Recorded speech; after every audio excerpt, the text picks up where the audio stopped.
نبی پاک نے فرمایا تھا کہ پھر ایک ایسی بادشاہت آ جائے گی جو کاٹ کھانے والی بادشاہت ہوگی، کاٹ کھانے والی۔ تیرے چچا کا بیٹا تو لوگوں کو اس بات کا حکم کرتا ہے کہ وہ لوگوں کا ناحق مال بھی کھائیں، انہیں قتل بھی کریں۔ خدا کی قسم یہ صحیح مسلم کی روایت ہے اور مسلم پر جرح نہیں ہے، یہ اہل سنت کا جناب عقیدہ ہے۔ اعوذ باللہ السمیع العلیم من الشیطان الرجیم، بسم اللہ الرحمن الرحیم،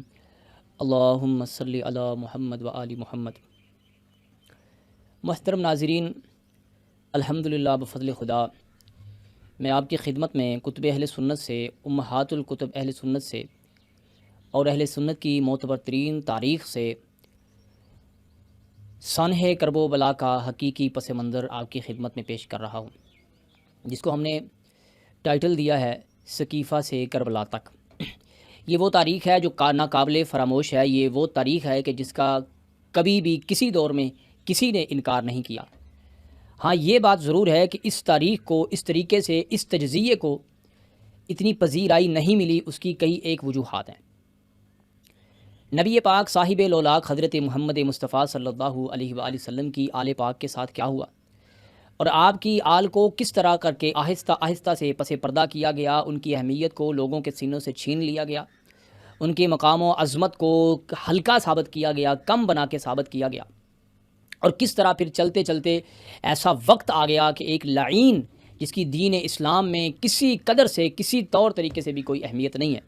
وہ مسند پر، وہ خلافت کی مسند پر براجمان ہوا۔ پھر اس لعین نے اپنے خوب سے باطن کا اس طرح اظہار کیا کہ حضرات اہل بیت اطہار خانواد مصطفیٰ کو، ان روشن چراغوں کو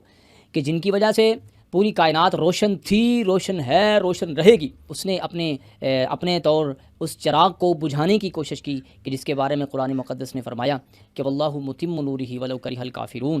یہ کافر تو یہ چاہتے ہیں کہ وہ اللہ کے دین کے چراغ کو بجھا دیں، مسمار کر دیں، لیکن اللہ اپنے دین کو مکمل کر کے رہے گا، اگرچہ کافر اسے ناپسند کرتے ہیں، اس سے کراہت کرتے ہیں۔ ہم نے دیکھا،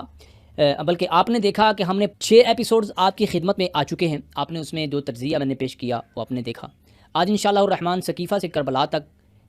7واں ایپیسوڈ آپ کی خدمت میں ہے، اور ہم بات شروع کریں گے بنو امیہ کے دور کی۔ یہ بنو امیہ کا وہ دور ہے کہ جس دور کے لیے مصطفیٰ صلی اللہ علیہ وآلہ وسلم نے پہلے فرما دیا تھا کہ اس دور میں دین اسلام کا نقصان ہوگا۔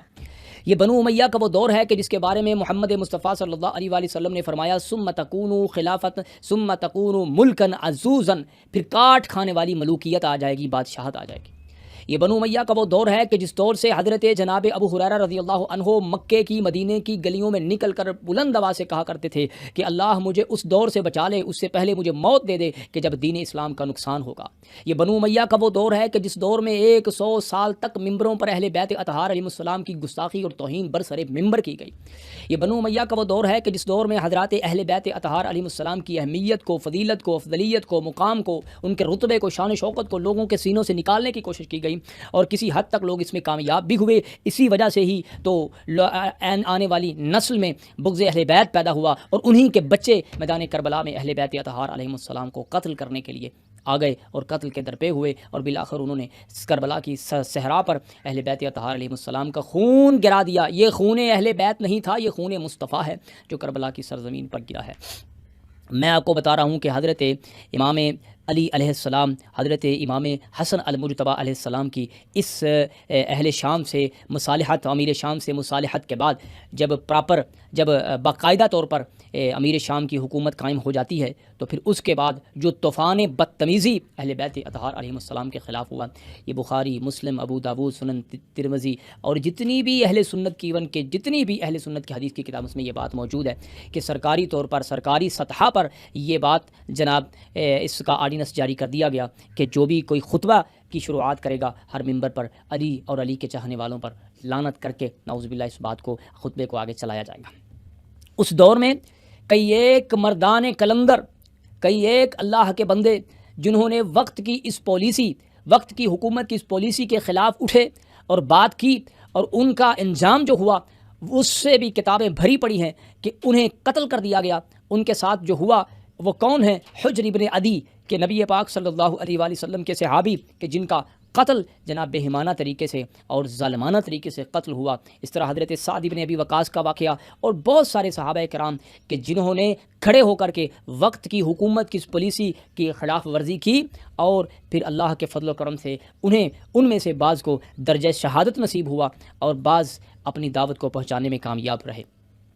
یہ وہ وقت تھا، نبی پاک نے فرمایا تھا کہ پھر ایک ایسی بادشاہت آ جائے گی جو کاٹ کھانے والی بادشاہت ہوگی، کاٹ کھانے والی۔ کیا کبھی ایسا ہو سکتا ہے کہ میرے مصطفیٰ کی زبان اطہر سے نکلی ہوئی کوئی بات غلط ثابت ہو جائے؟ نعوذ باللہ تعالیٰ۔ پھر میں آپ کو لے جاتا ہوں صحیح مسلم کی طرف، اور وہاں پہ ایک روایت بڑی قابل غور ہے کہ حضرت جناب عبداللہ بن عمر بن عاص مسجد حرم پاک میں خطبہ ارشاد فرما رہے ہیں، اور ان کے خطبے کا ٹاپک یہ ہے کہ بھائی تم اپنے عمراء کی، اپنے خلفاء کی اطاعت کرو۔ ہم نے رسول مکرم صلی اللہ علیہ وآلہ وسلم کی زبان اطہر سے سنا تھا کہ ان کی اطاعت کرنی چاہیے۔ عبد رب الکعبہ ایک آدمی ہے حضرت عمر بن عاص کے قریب ہو کر کے، عبداللہ بن عمر بن عاص کے قریب ہو کر کے پوچھتا ہے کیا تو نے یہ بات رسول مکرم صلی اللہ علیہ وآلہ وسلم سے سنی ہے؟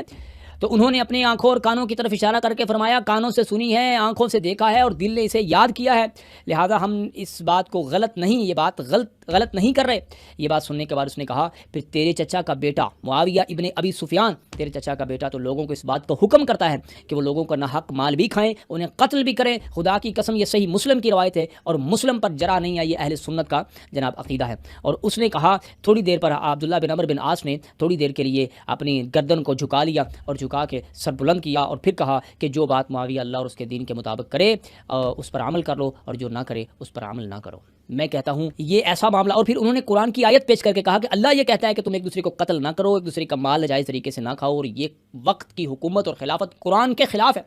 حضرت امیر المؤمنین حسن المجتبی علیہ السلام نے یہ فرمایا تھا کہ ان شرائط میں سے ایک شرط یہ بھی تھی کہ یہ امیر شام اس حکومت کو اللہ اور اس کے رسول کے طریقے کے مطابق چلائے گا،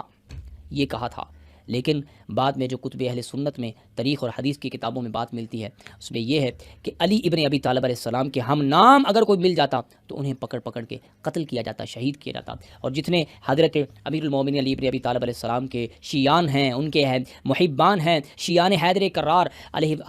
السلام ہیں، انہیں پکڑ کے قتل کیا جاتا، شہید کیا جاتا۔ مصطفیٰ نے سچ فرمایا تھا کہ ثم تکون ملکن عزوزا، پھر کاٹ کھانے والی بادشاہت اور ملوکیت آ جائے گی۔ بات یہاں تک بس نہیں، شروط صلح کی شرطوں میں سے ایک شرط یہ تھی کہ وقت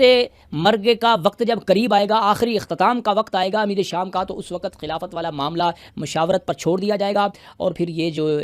خلافت ہے پھر امت مل کر کے اپنا خلیفہ چنے گی، بنائے گی۔ لہٰذا اس شرط پر بھی عمل نہیں کیا گیا، اور اپنی زندگی میں حیاتی میں ہی 4 سال قبل یزید کی خلافت کے لیے اسے نامزد کر دیا گیا، اور پھر اس کے لیے طرح کی کوششیں کر کے اس کے لیے لوگوں کو رضامند کیا گیا۔ اور سنیں، ہر